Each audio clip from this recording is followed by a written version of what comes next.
Thank दोस्तों नमस्कार। मैं डॉक्टर श्याम गोलो फिर से एक बार आपका इस ट्रेनिंग सेशन में स्वागत करता हूं। मैं आशा करता हूं कि आप सभी लोग स्वस्थ हैं और आप अपने साथ अपने परिवार का यानी घर का परिवार और एमसीएल परिवार दोनों का ख्याल रख रहे हैं। मैं ये भी उम्मीद करता हूं कि आप सभी लोग 1 घंटा बहुत अच्छी एक्सरसाइज कर रहे हो, अपने हार्ट अपने लंग को मजबूत कर रहे हो और अपनी इम्यूनिटी को बढ़ा रहे हो। तो चलिए शुरुआत करते हैं आज के इस नए पर्व के साथ। दोस्तों, आप सभी को सबसे पहले तो स्वतंत्रता दिन की बहुत बहुत शुभकामनाएं। स्वतंत्रता दिन यानी 15 अगस्त हम सबके लिए एक बहुत ही इमोशनल ऐसा दिन होता है। हम सभी भारतीय, हमारा पूरा देश, और सिर्फ देश ही नहीं, पूरे दुनिया में जहां जहां भारतीय हैं वो बहुत उत्साह के साथ, वो बहुत जज्बे के साथ इस दिन को मनाते हैं। इस दिन हमारा देशभक्ति का जो जज्बा वो एकदम अपनी चरम सीमा पे होता है और हम सब कुछ करने की कोशिश करते हैं।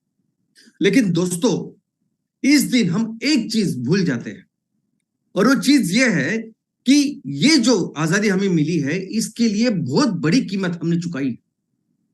हमने नहीं, हमारे ये सभी क्रांतिकारियों ने, लाखों लोगों ने अपने प्राणों की आहुति दी है इस आजादी के लिए। करोड़ों लोगों ने अपना सब कुछ समर्पण किया है इस आजादी के लिए और तब जाके मिली है हमें ये आजादी। और ये वो लाखों लोग, ये करोड़ों लोग जिन्होंने अपना सब कुछ दिया, ये लाखों लोग जिन्होंने प्राणों की आहुति दी, ये जब उन्होंने किया तब उनके उनके भी कुछ सपने होंगे ना। उनके सपने हो गए इस स्वतंत्र भारत के लिए, इस आजाद भारत के लिए, कि हम ये सब कुछ कर रहे, वो इसलिए कर रहे कि हम एक दिन ये सब करना चाहते हैं हमारे देश के लिए, जो आज नहीं कर सकते। आज जहां अंग्रेजों का राज है, जहां हम गुलामगिरी में हैं, हम कुछ नहीं कर सकते हमारे लोगों के लिए, हमारे पेड़ के लिए, हमारे इस पानी के लिए, हमारी इस मिट्टी के लिए, हमारे इस पहाड़ों के लिए। ये जो काम जो हमें आज नहीं कर सकते वो हम करेंगे। कब करेंगे? तो एक आजाद हिंदुस्तान में करेंगे। और बस यही सपने लेके शायद उन्होंने सब कुछ समर्पण किया होगा। ऊपर से उन्होंने सपना देखा होगा कि ये आजाद हिंदुस्तान हमारे बच्चों को देंगे, हमारे जनरेशन को देंगे और वो इस सपने को पूरा करेंगे। और उनके बच्चे अनेक कौन, उनके अगले जनरेशन अनेक कौन, तो हम। उनके जो सपने अगर पूरे करने हैं, इतना महान बलिदान, इतना सब कुछ देने, इतनी बड़ी कीमत चुकाने के बाद जो सपने उनके थे, जिसके लिए उन्होंने सब कुछ किया, ये पूरा करने की जिम्मेदारी किसकी है? ये जिम्मेदारी हमारी तो है। हम ही तो है वो नेक्स्ट जनरेशन जिसके लिए उन्होंने सब कुछ किया। दोस्तों, आज अगर स्वामी विवेकानंद जैसे लोग, जिसे हम इतने प्रेरणा लेते हैं, जिनके इतने महान विचार है, अगर आज वो स्वतंत्र भारत में, आजाद हिंदुस्तान में जन्म लेते थे तो वो क्या करते थे? क्या करते थे अपने देश के लिए? क्या हम कर रहे? थोड़ा तो कर रहे इसके लिए। नेताजी सुभाष चंद्र बोस, जिन्होंने इस देश को आजाद करने के लिए सब कुछ किया, सब कुछ समर्पण कर दिया, अगर कोई इनके हाथ में ये आजाद हिंदुस्तान देता तो ये नेताजी हमारे देश को कहां ले जाते, क्या करते इस हिंदुस्तान में, इस स्वतंत्र, इस आजाद हिंदुस्तान में? क्या हम वो सब कुछ कर रहे हैं? दोस्तों, आज की परिस्थिति यह है कि ये सभी सपने जो साकार कर सकते हैं, सबसे ज्यादा कंट्रीब्यूशन जिनका हो सकता है, ये टैलेंट, ये पढ़े लिखे अच्छे लोग जो ये सपने साकार कर सकते हैं, अपने देश को एक्चुअल में सुजलाम सुफलाम कर सकते हैं, उनके सपने को साकार कर सकते हैं, वो सभी लोग आज देश छोड़ के जा रहे हैं बाहर के देशों में। इसलिए जा रहे हैं कि यहां बिजली नहीं है, यहां लाइट नहीं है, यहां पानी नहीं है, यहां सड़क नहीं है, यहां इंफ्रास्ट्रक्चर जो होना चाहिए वो नहीं है, उनके जो टैलेंट को शायद स्कोप मिलना चाहिए वो व्यवस्था यहां नहीं है, उनको ज्यादा पैसे वहां मिलते हैं, इसके लिए जा रहे हैं। जो सबसे अच्छे, यानी मेरा खुद का एग्जांपल है, मैं जिस इंस्टीट्यूट में, जिस कॉलेज में पढ़ा हूं, जहां से मैंने एमबीबीएस की है, मेडिकल का मेरा एजुकेशन किया है, वो भारत का सबसे अच्छे कॉलेजेस में से एक है। महाराष्ट्र में नंबर 1 है, भारत में 4थे स्थान पे है केईएम हॉस्पिटल मुंबई, जहां मैंने एमबीबीएस किया। और वहां एडमिशन लेने के लिए बच्चे कितनी मेहनत करते हैं, सभी होनहार बच्चे बहुत मेहनत करने के बाद वहां उनका एडमिशन मिलता है। बहुत मेहनत करते हैं वो, तब जाकर एमडी एमएस होते हैं। वहां जो उनको एक्सपोजर मिलता है, केईएम एक ऐसा हॉस्पिटल है मुंबई में जहां पूरे भारत के कोने कोने से पेशेंट्स आते हैं। तो इनके साथ वो काम करके, मेहनत करके, वो बहुत सबसे अच्छे, बेस्ट ऐसे डॉक्टर बनते हैं। या भारत का सबसे पहला जो हार्ट ट्रांसप्लांट था वो केईएम में हुआ, लिवर ट्रांसप्लांट केईएम में हुआ। ऐसे इंस्टीट्यूट से मैंने, और ऐसे होनहार जब डॉक्टर्स तैयार होते हैं, तो आज मेरी परिस्थिति यह है कि मेरे क्लासमेट में जितने भी डॉक्टर्स बने, आधे से ज्यादा डॉक्टर्स आज की तारीख में बाहर के देशों में, अमेरिका में है, कनाडा में है, ऑस्ट्रेलिया में है, यूके में है, यूरोप में है, और वहां जाके दे रहे हैं अपनी सेवा। यहां तक कि आईआईटी, आईआईएम, ये कितनी अच्छी संस्था है, कितनी महान संस्था है। और इस संस्था से जब आपको इतना अच्छा एजुकेशन मिलता है तो आपका परम कर्तव्य होना चाहिए ना, अपने देश को बेहतर करने का। क्या करते हैं हम लोग? आईआईटी बनने के बाद हम किसी बहुत बड़ी मल्टीनेशनल कंपनी को ज्वाइन होते हैं, उनकी सेवा करते हैं, नहीं तो बाहर जाते हैं, परदेश में जाते हैं और उनकी सेवा करते हैं। आज कितने सारे ऐसे इंस्टीट्यूशंस हैं, कितने सारी बड़ी बड़ी कंपनियां जिनके बॉसेस हमारे भारतीय है, इतनी महान ऐसी कितनी बड़ी कंपनियां, इंस्टीट्यूशंस है कि जो भारतीय चला रहे हैं। इन भारतीयों की वजह से कंपनी इतनी बड़ी हुई। और इतना अच्छा एग्जांपल गूगल का है। गूगल के सीईओ सुंदर पिचाई मदुरई से है। मदुरई के वहां के एक स्कूल में उन्होंने पढ़ाई की, उसके बाद उन्होंने खड़गपुर में आईआईटी किया, और वो करने के बाद वो कहां चले गए? अमेरिका। Typical story. और वहां जाने के बाद उन्होंने गूगल जाने के बाद, और जब से वो गूगल के सीईओ बने हैं, आप देख रहे हैं कि गूगल कितना फास्ट ग्रो कर रहा है। तो आपके पास अगर इतना टैलेंट है, और अगर आप कहते हैं कि हमारे देश में अगर इंफ्रास्ट्रक्चर नहीं है, पानी नहीं है, बिजली नहीं है, व्यवस्था नहीं है, तो कौन करेगा ये? किसकी जिम्मेदारी है? किसकी जिम्मेदारी है हमारे देश को बेहतर करने की? हमारी नहीं है जिम्मेदारी। किसकी जिम्मेदारी कि हमारा देश, अगर हमारे देश की अगर आर्थिक परिस्थिति आज आप देखोगे, तो आज हमारे देश, जब अंग्रेज आए थे तब दुनिया की सबसे विशाल ऐसी अर्थव्यवस्था थी। दुनिया की जितनी भी जीडीपी का निर्माण होता था, 30 से 40% जीडीपी हम बना रहे थे। जब अंग्रेजों ने किस तरह से हमें लूटा, हमने देखा। और जब ये देश छोड़ के चले गए, तो पहले तो उन्होंने देश के टुकड़े टुकड़े करके चले गए। उस दिन जो भारत का कंट्रीब्यूशन था जीडीपी में, वो 4% था। 40 से 4% तक वो लेके आए।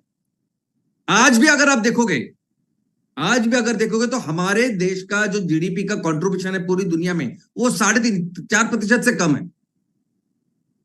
हम बढ़ रहे हैं क्योंकि पूरी दुनिया का जीडीपी बढ़ रहा है। तो कौन लेगा जिम्मेदारी?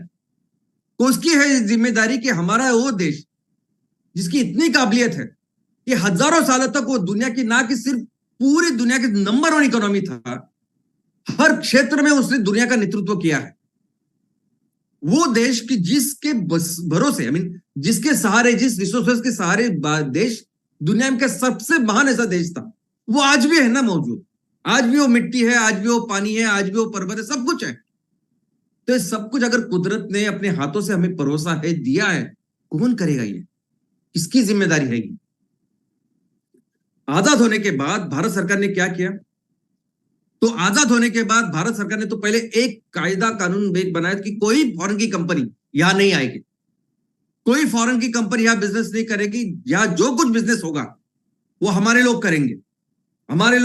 जो कुछ व्यवस्था, प्रोडक्ट्स तैयार करने, सुविधा तैयार करनी है, वो हम लोग तैयार करेंगे बस।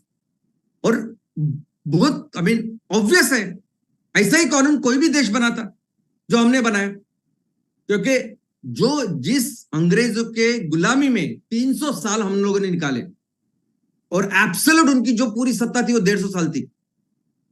ये 300 साल उनको जो ये देश, जिस देश को उन्होंने गुलाम बनाया, ये किस लड़ाई भिड़ाई करके नहीं बनाया। ये कंपनी थी जो बिजनेस करने आई थी, ईस्ट इंडिया कंपनी। आप अभी पूरे पढ़ाई करोगे, रिसर्च करोगे और लिखोगे कि इस देश में, भारत देश में आने वाली सबसे पहली मल्टीनेशनल कंपनी कौन सी, सबसे पहले कॉर्पोरेट कंपनी कौन सी, तो आपको नाम आएगा ईस्ट इंडिया कंपनी। तो एक कंपनी थी जिस कंपनी ने हमको इतने सालों तक गुलाम बनाया और इतना हमें बर्बाद करके रख दिया। तो जाहिर है आजादी के बाद हमने वो कायदा ही बनाया कि कोई भी बाहर की कंपनी यहां बिजनेस नहीं करेगी, हम भारतीय, हम लोग ही बिजनेस करेंगे। लेकिन फिर हुई एक परिस्थिति तैयार कि जिसमें हमारी सिचुएशन फाइनेंशियल बहुत कठिन हो गई। जैसे किसी परिवार में होता है कि अगर आपके पास पैसे ही ना बचे, राशन के लिए पैसे ना बचे तो क्या करते हैं हम? तो हम अपने घर का जो जेवर है वो गिरवी रखते हैं, पैसे लाते हैं, वो जो क्रिटिकल टाइम है उसको पहले हैंडल करते हैं और बाद में कंटिन्यूस अच्छे पैसे मिले, कंटिन्यूस अच्छा इनकम हो, उसके लिए काम करते हैं। वैसे किया सरकार ने, या हमारे देश का एक्चुअल जितना भी सोना था वो गिरवी रखा, वर्ल्ड बैंक, IMF उनके यहाँ, वहां से पैसा लेके आए और फिर कंटिन्यूस उसको बेहतर करने के लिए फिर उन्होंने वो नई पॉलिसी 1991 में लाई। जो पॉलिसी थी जागतिकीकरण की, खासगीकरण की, उदारीकरण की, और शायद वो वक्त भी वैसा था। और फिर हमारे देश के दरवाजे हमने खोल दिए पूरी दुनिया की जितनी भी कंपनी थे उनकी, मल्टीनेशनल कंपनियों के लिए। अभी ये हमारी इकोनॉमी को बेहतर करने का एक बहुत इंपॉर्टेंट डिसीजन था जो हमने लिया, जो जरूरत थी उस टाइम की।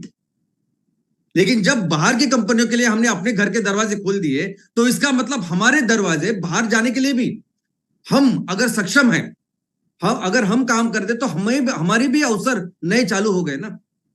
अगर इस क्रिटिकल सिचुएशन में हम अगर मेहनत करें, अगर हम अपने आप को बेहतर करें तो हमें भी मौका, हमें भी अवसर प्राप्त हुए इस 1991 के बाद। क्योंकि हम भी अभी कहीं किसी भी देश में जाके अपना बिजनेस कर सकते थे, अपने प्रोडक्ट्स बेच सकते थे, तो हमें भी अवसर मिला। क्या किया हमने 1991 के बाद? क्या हुआ? अभी देखिए हमारे सामने एग्जांपल है जापान का। हमारे जैसी कंडीशन थी 1991 में, उससे बहुत खराब कंडीशन जापान की थी जब उस देश में अणुबॉम्ब गिराया गया अमेरिका ने।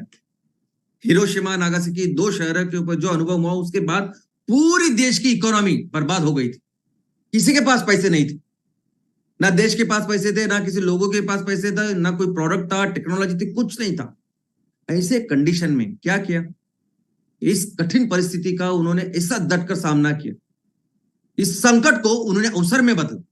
इतनी मेहनत की कि आगे के 20 साल के बाद जापान फास्टेस्ट ग्रोइंग इकोनॉमी दुनिया का बना। अमेरिका के बाद सबसे बड़ी इकोनॉमी कोई थी, अर्थव्यवस्था थी, तो वो जापान थी। आज भी हम कहते हैं ना, आज भी कहते हैं हम जापान के बारे में कि जापान में कहीं भी, यानी जापान में ऐसा कल्चर है, वर्क कल्चर है कि अगर कोई मर जाता है तो उसको श्रद्धांजलि करके वहां के लोग 2 घंटा ज्यादा काम करते हैं। कहां से आया ये कल्चर, कहां से आई ये सोच? क्योंकि उन्होंने इस परिस्थिति का इस तरह से मुकाबला किया कि अभी उनकी संस्कृति बन चुकी है कि बेहतर करना। और देखिए ना आज की परिस्थिति क्या है। आज हमारे मार्केट में ये जो टोयोटा कंपनी के सभी इतने प्राउड, इतना बिजनेस कर रहे हैं, ये और दुनिया में, यहां तो कर रही है दुनिया में, ये जापान की है। हमारे देश में सबसे ज्यादा कार बेचने वाली कंपनी सुजुकी, ये जापान की है। 2 व्हीलर सबसे ज्यादा बेचने वाली होंडा कंपनी, ये जापान की है। सोनी जापान की है, फिलिप्स जापान की, इतनी बड़ी इकोनॉमी वो बन चुका है। हमने क्या किया 91 के बाद? जब हमें अवसर था, हम इस तरह से काम कर सकते थे जिस तरह जापान ने किया, लेकिन हम उस गुलामगिरी की मानसिकता से बाहर ही नहीं हुए। जैसा मैंने कहा कि हम यहाँ लोग हमें छोड़ के गए, अंग्रेज छोड़ के चले गए, तो हम वहां उनके देश में जा रहे हैं गुलामी करने के लिए। और वही है ना आज की परिस्थिति। आज की परिस्थिति कि आज हमारे सामने 10,000 ईस्ट इंडिया कंपनी है। आज हमारे देश में 10,000 ईस्ट इंडिया कंपनी है जो उसी तरह काम कर रही है, वैसे ही काम कर रही है जैसे अंग्रेजों ने किया, वैसे ही अपने देश से इतना फायदा उठा रही है जैसे अंग्रेजों ने किया। अभी अंग्रेजों को तो वो एडमिनिस्ट्रेशन में थे, वो उनको सब पॉलिटिक्स और सब कंट्रोल करना था। ये कंपनी को, इनको तो कुछ फर्क नहीं, इनको तो एडमिनिस्ट्रेशन नहीं है, उनको सिर्फ अपना धंधा करना है। कौन सी सरकार आए जाए उनको कुछ फर्क नहीं पड़ता। लेकिन हर सेक्टर में, हर जगह में आज ईस्ट इंडिया कंपनी चल रही है। 91 के बाद जो काम हमने किया उसका ये परिणाम है कि आज हर जगह east India company, 10,000 east India company बन चुकी है। और इसलिए आज की जो परिस्थिति है ना, इस परिस्थिति में हमें जो काम करना होगा रियल सेंस में हर दिन, वो इन्हीं क्रांतिकार को जैसे करना पड़ेगा। किसी एक दिन नहीं, हमेशा हर दिन रात करना पड़ेगा। ये जो हम बिजनेस का निर्माण कर रहे हैं ना, ये व्यवसाय का निर्माण कर रहे हैं, ये व्यवसाय निर्माण नहीं कर रहे हम अपने देश को आजाद कर रहे हैं। हम अपने देश को उस मकाम तक लेके जा रहे हैं जहां हमारा देश होना चाहिए। हम आजाद कर रहे हैं अपने देश को इस बाकी के ईस्ट इंडिया कंपनियों से। और ये हमारा लक्ष्य है कि हमें सिर्फ अपने देश को आजाद नहीं करना, हमें अपने देश को सिर्फ सबसे बड़ी इकोनॉमी नहीं बनानी, तो हमारा इस बार लक्ष्य है कि हमें अपने देश को दुनिया का सबसे बड़ा, सबसे महान ऐसा राष्ट्र बनाना है।